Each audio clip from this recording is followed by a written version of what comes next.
Hello everyone, nais ko po sa inyong ipakita ang dating Manila Bay. Ito po, tingnan nyo po kung gaano kaganda ang Manila Bay nung araw.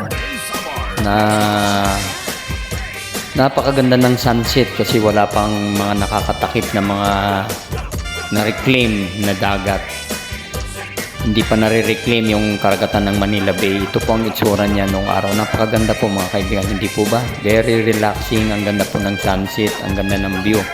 Kaya marami po ang nag-aabang dito tuwing sasapit ang dapit hapon. Ang daming pumupunta dito sa Roxas Boulevard upang ito ay kanilang panoorin mga kaibigan. Hindi po ba napakaganda ng view, napakaganda ng sunset. Ayan po mga kaibigan. Napakagandang pagmasdan ng paglubog ng araw mga kaibigan nung araw dito sa Manila Bay. Subalit ngayon iba na po mga kaibigan. Marami na pong naging rehabilitation dito sa Roxas Boulevard na dating DV Boulevard. Marami na po ang naging pagbabago, inayos, binago. Magmula sa mga palit-palit na mga mayor ng Maynila, binabago-bago po nila. At ayan po ang dating Manila Bay, Roxas Boulevard or DV Boulevard. Napakaganda po, hindi po ba mga kaibigan? At ang gandang pagmasdan. At yun nga lang, medyo maraming basura nung araw, marumi, madumi. Pero nung mga 70s, medyo malinis pa po yan. Hindi pa kasing dami ng basura nung dumating ang 80s, 90s. At medyo maayos-ayos pa po. Maganda pa at nakakaligo po kami dyan dahil hindi pa po marumi ang tubig, ang dagat. Ayan po. Malinis pa po nung araw. Subalit nung dumating na ang 90s at 20s, medyo naging marumi na po dahil marami pong nagtatapon ng mga buildings yan, mga hotel ng mga dumi. At dyan po lahat inilalabas ang mga dumi, lalo na ang Manila Zoo. Kaya pasalamat tayo nung dumating ang Pangulong Rodrigo Duterte dahil nagkaroon po ng pagbabago itong Manila Bay dahil talagang tinutukan ni Mr. Simato upang linisin po ang Manila Bay. Talagang tinutukan ng husto at ginastusan mga kaibigan. So ayan po ang dating Manila Bay. Tingnan niyo po, malinis, maliwalas dahil wala pang mga nakakatakip na kung ano-ano mga building. Napakalawak po ng dagat, kulay asol. Ganyan po nung araw ng mga 60s, 70s ang ating Manila Bay dito sa DV Boulevard na ngayon ay pinangalanan ng Roxas Boulevard. So ayan po mga kaibigan. At dito sa may bandang saan to? May bandang Mabini. Maraming naglalaki ang mga building at ito naman po ay sa may bandang Lunita na ginawa na yatang museum, National Museum dito sa may Lunita. Ito po nung araw ang view dito mga kaibigan. Ang Lunita nung araw hindi sinasara, open po yan. At ang monumento ni Rizal, ganito po dati ang pagkagawa. Ganyan po ang itsura dati. Subalit marami ang bumatikos kaya binago uli, pinalitan ng yun ng kasalukuyan ngayon na monumento ni Rizal. Kasi napakataas nga naman. At ito naman po ay ang sa Binondo. Alam niyo po na ang Ilog Pasig nung araw, malinis po yan. Tingnan nyo. Malinis ang tubig yan. At maraming mahuhuli kang mga isda. At meron pa sila ito yung pataas pababa na tulay. Tuwing may dadaan ng mga barko, tumataas po yan. At pag wala na po, ibababa para makadaan naman yung mga sasakyang panglupa. Subalit yan ay binago na rin sa paglipas ng maraming panahon. Ganyan po ang itsura ng Binondo nung araw mga kaibigan. Maraming mga ngalakal na dumadaong diyan para magbinta at mamili ng kanilang mga pangangailangan. Ayan po ang itsura mga kaibigan. Hindi po ba napakaganda pa nung araw? Maliwalas, malinis ang Ilog Pasig. At ang ganda pa po nung araw, subalit ngayon ang laki na po ng ipinagbago dahil sa pag-unlad ng bansang Pilipinas. Ito po ang dating bandang Escolta sa may Binondo, ang isang sikat na kainan nung araw. Ayan po, dinarayo po yan ng mga matataas ang katungkulan sa gobyerno, yung mga may kaya. Kasi napakasarap naman po. Pero murang-mura pa nung araw. At naalala niyo itong quad, mga kaibigan? Dinarayo po ito nung araw. Naabutan ko po ito dito sa Makati, sa may Glorieta. Napakaganda po niyan. Quad. 4 po ang sinihan diyan, mga kaibigan. Mamimili ka. Ganyan ang Glorieta nung araw. Quad. Subalit ngayon, nagbago na. Pero maganda rin naman ang ipinalit, mga kaibigan. Gumanda at marami ng pagbabago at maraming halaman at marami ng pasyalan dyan sa Glorieta na dating merong quad, mga kaibigan. At yan po ang itsura ng Maynila. At ito naman po ay ang Tibuli dito sa may bandang Makati. Sa Makati nga ba ang Tibuli? Ganito po ang itsura nung araw ng Tibuli, mga kaibigan. Ayan po. Marami pong pinapalabas dyan ng mga sinihan. Ay, pelikula. Sa Tibuli. Tama po ba, Makati? Yan po ang itsura ng Tibuli nung araw. Na dinarayo ng mga manonood dahil marami pong mga palabas dyan ng magagandang pelikula. So, balik tayo sa Ross Boulevard, mga kaibigan. Ito po ang DV Boulevard nung araw, ang Ross Boulevard. Ito naman po yung building na nakalimutan kong pangalan kung saan madalas ako magtambay diyan, mga kaibigan. At ito naman yung ipinagawa ng ating First Lady, Imelda Marcos.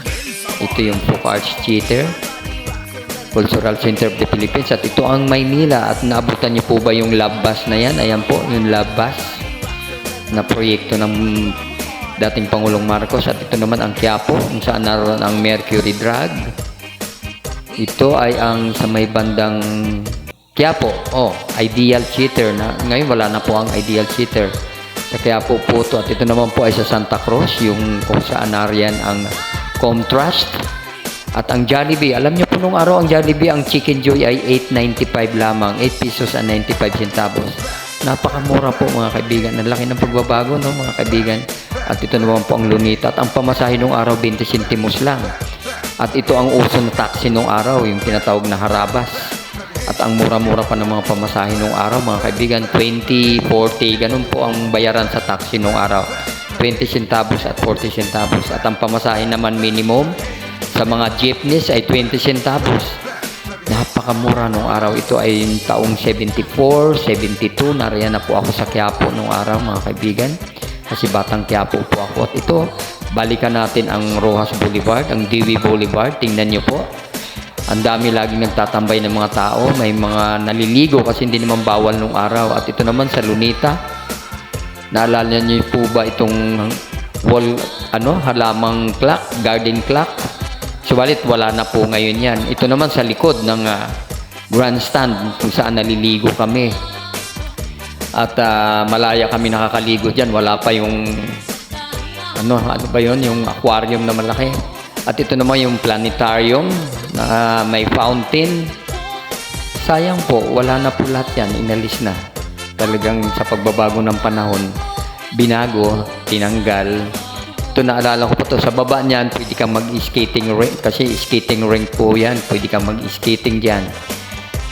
Mga taong 75, 76, 77. Ito yung likod ng grandstand kung saan kami naliligo at makikita mo yung mga barko na dumadaong diyan na galing sa ibang bansa, South Harbor kung tawagin. At ito po ang view ng sa may bandang Lunita, mga kaibigan. At ito ang sunset muli sa Manila Bay. O hindi po ba napakaganda, mga kaibigan? Maliwalas pa, kulay asul ang dagat.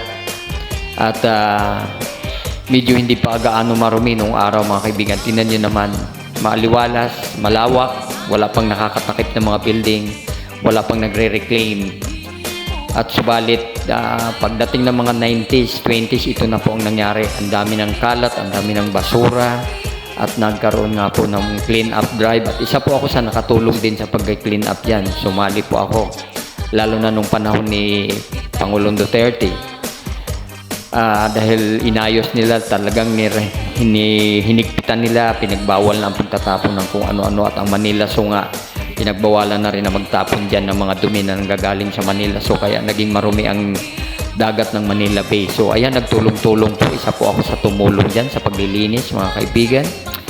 At kahit papano nagkaroon ng pagbabago, ayon po ang nangyari nung tuloy-tuloy ang paglilinis, medyo nawala ang mga basura, naging maayos na po.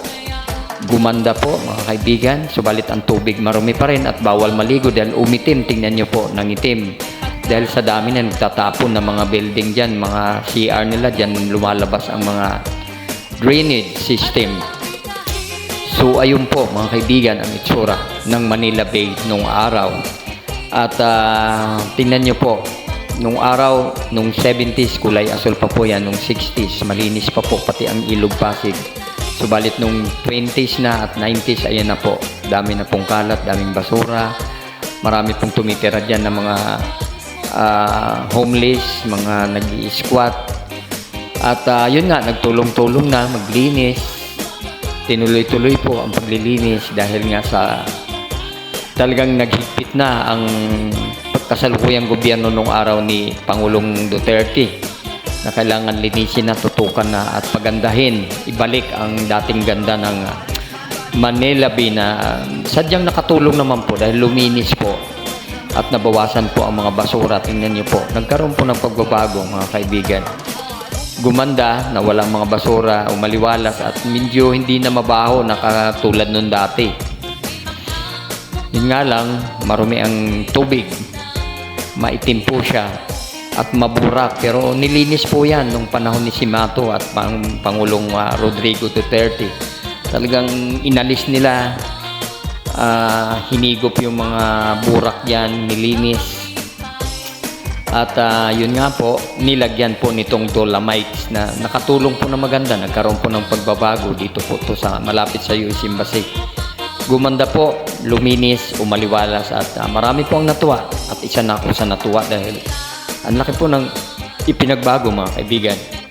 Kahit na marami ang pumupuna na hindi raw maganda, pero maganda na po. Nagkaroon po ng pagbabago, umaliwalas ang simoy ng hangin, maganda na po. In short, talagang nagkaroon ng pagbabago. Kaya nagpapasalamat din po ako sa ating Pangulong Rodrigo Duterte na tinutukan niya at talaga naman po nilinis ng husto. At gumanda po mga kaibigan. Ang daming namamasyal at binuksan nga po ito nung saktong Independence Day, June 12. Saka binuksan sa publiko upang makapasok ang mga tao. Yun nga lang, mahigpit, pinagbabawal ang pagdadala ng mga pagkain kasi paminsan ang mga tao, minsan walang disiplina, tapon dito, tapon doon. So sana nga po magtuloy-tuloy na po ito, mabawasan na po ang mga basura, ingat-ingat na po tayo, medyo magbawas-bawas na po ng basura upang kahit paano makabawas sa climate change, kahit paano gumanda ang ating kapaligiran, maganda ang mapapanood natin, malinis na simoy ng hangin, maaliwalas. Tingnan nyo po, gumanda po. Ang laki po ng ipinagbago nung nagkaroon nitong Dolomites na pinagpapasalamat ko po sa ating Pangulong Duterte na siyang tumutok sa panahon din ni DNR Secretary po yata yan, kung hindi nagkakamali, si DNR Secretary Simato po ba yan? Napakaganda, yun nga lang malaki din po ang naubos na salapi dyan, pera. Malaki po ang ginugol. Kaya, ayan mga kaibigan, hanggang sa kasalukuyan, ito po ay mahigpit na binabantayan at talagang minomonitor dahil nga pinangangalagaan upang hindi na magbalik yung dating marumi na Rojas Boulevard sa tabi ng US Embassy. Na talaga naman po dati, pero dati po malinis po yan ng 60s, 70s. Dumumi lang nung pagdating ng 90s at 20s. Subalit ibinalik ni dating Presidente Rodrigo Duterte, nilinis, inayos. Ayan po ang nangyari, nagkaroon po ng pasyalan na Dolomites na napakaganda naman po, na pinakaburakay dito sa Maynila mga kaibigan. Subalit nagkaroon na naman ngayon ng pagtatambak at nire-reclaim, kaya na pumangit na naman po doon sa bandang dulo sa may papuntang Baclaran at Parañaque mga kaibigan. Tinatabunan na naman ang karagatan at mabuti naman at ipinatigil muna ng ating kasalukuyang Pangulong Bongbong Marcos. So ayan po mga kaibigan ang itsura ngayon ng Rojas Boulevard sa may bandang Dolomite. Maganda po at ang tubig kahit papano ay luminis na po, subalit bawal pa rin po maligo kasi ay may mga coliform pa rin po, medyo hindi pa pwede. Hindi pa faith para paliguan ng mga tao. Pero darating siguro ang araw kung magtutuloy-tuloy na pangangalagaan natin mga Pilipino, makakapaligo ang mga tao dyan. Pag patuloy na alagaan at ingatan upang hindi na bumalik sa dating maruming dagat ang Manila Bay. At yun nga po, pinagbabawal na ang magtapon dyan, bawal na maglagay ng mga drainage na manggagaling sa mga septic tank ng mga hotel at mga building na malapit dyan sa Rojas Boulevard. At ayan po, maraming nag-i-enjoy, maraming namamasyal dahil kahit papano po nagkaroon ng pagbabago, gumanda po ang ating Rojas Boulevard nung nagkaroon nitong Dolomites, mga kaibigan. At naway muli nating mamasdan ang magandang sikat ng sunset ng araw, ang Manila Bay sunset. Naway ating mapagmasdan muli ang kanyang kagandahan. Ayun po, malinaw na po ang dagat. Malinis na po dahil talagang minomonitor na laging bantayan. Bawal po magtapon, bawal po magdala ng pagkain dyan pagpapasok kayo ng Dolomites. Kaya napaganda po kung ating pananatilihing malinis, naway magkaroon ng mga disiplina ang bawat Pilipino na maging masunurin sa batas, mga kaibigan, upang patuloy natin ito mapagmasdan hanggang sa mga susunod na henerasyon. Muli, maraming salamat. Thank you for watching at patuloy natin alagaan ang ating kalikasan, mga kaibigan. Ingatan natin upang kahit paano makabawas sa climate change. Bye-bye and God bless. Sa santo na panahon, pagsayaw na at habuin mo, medya sa raya mo, kaupay sa figura, labi na po, natalimo. Di sa pag-iwan na, yan na yung panahon. Ang malawas na, sobrang sexy mo. Urong, sikabay sa'yo, hindi mo pagkalong. Ang pamigura, di rin ang good nag-iba. Cha-cha-cha-cha-cha, cha-cha-cha-cha, cha-cha-cha-cha, cha-cha-cha-cha, cha-cha-cha-cha, cha-cha-cha-cha.